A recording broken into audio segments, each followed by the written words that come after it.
Ilang magsisimba sa barangay UP Diliman sa Quezon City ang nagulat matapos makita ang bangkay ng isang lalaki. Tingin ng otoridad sa ibang lugar pinatay ang biktima at itinapon lamang doon. May news to go si Julius Segovia live. Julius.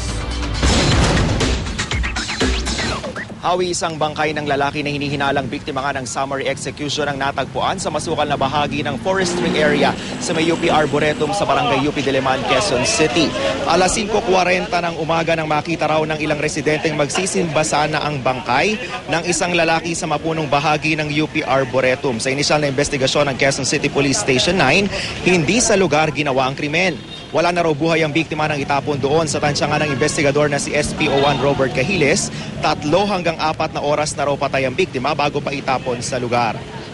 May senyales na sinakal muna ang biktima bago ito binaril. Nagtamo siya ng tama ng bala sa ulo. Wala pa rin pagkakakilanlan hawi ang biktima maliban sa tattoo nitong Sputnik sa may kilikili. Naka-shorts at naka-t-shirt na kulay itim. Sa tansya ng mga otoridad, nasa pagitan daw ng 23 hanggang 25 ang edad ng biktima, maputi at halos 5'1" ang taas. May karatula rin ng biktima na hold-upper ako, ikaw na ang susunod. Ayon mismo sa pulisya, hindi ito ang unang beses na may natagpo ang bangkay sa naturang lugar. Nagsisilbi raw itong tapunan ng mga hinihinalang biktima ng summary execution. Sabi naman ng ilang residente sa lugar, kinatatakutan na raw ang area nila dahil sa mga nagaganap na krimen. Dahil masukal at malawak ang forestry area, madalas daw ang hold-upan at snatching doon. Ilang taxi at tricycle drivers na rin daw ang nabiktima sa lugar.